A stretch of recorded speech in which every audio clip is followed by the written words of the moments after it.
Hi guys! I'm Kylie and welcome to another video.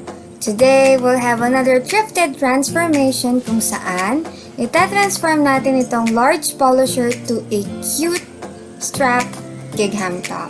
So, if you want to know how I did it, then please keep on watching!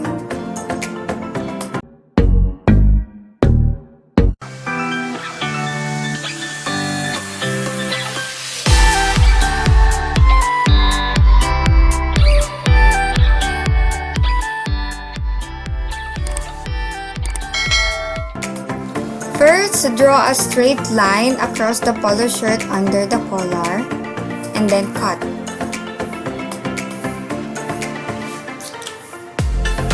Next, wrap a garter around your shoulder up until where you want your shoulder to show off, and cut.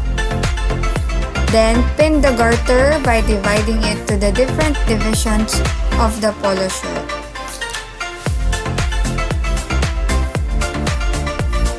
So, ganito na ang magiging itsura niya.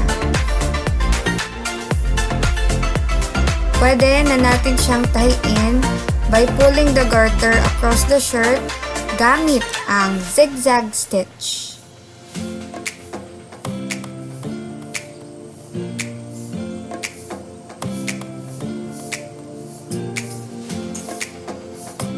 Hem the upper part as well. After that, this is how it will look like.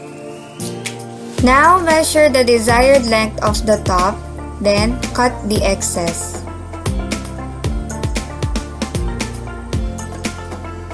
I also cut off the buttons and the buttonholes. Use the excess fabric to cut the desired sizes of the strap. After cutting everything na pinagsasabi ko, it's time to hem the left and right sides where we cut off the button and the buttonholes a while ago. After hemming both sides, secure them with a zigzag stitch. Ito na siya. Now, we will also hem the bottom part.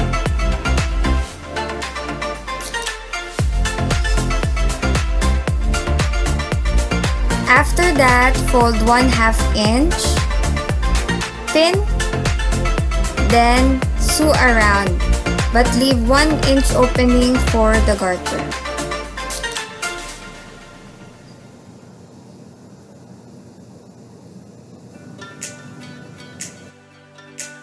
Tapos, kumuha ulit ng garter and wrap it around your waist, and then cut.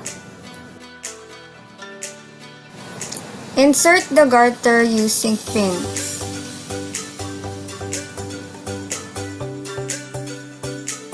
Tie a knot and then sew. This is how it will look like. Lastly, let's make straps. Fold the excess fabric in half and then sew.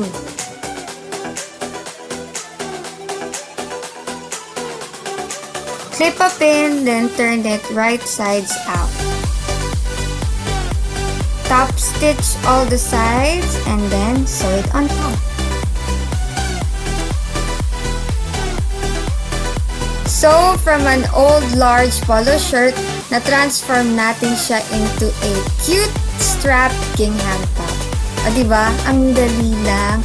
If you enjoyed this video, please do subscribe and I'm hoping to see you again on my next vlog. Thank you guys for watching. Bye!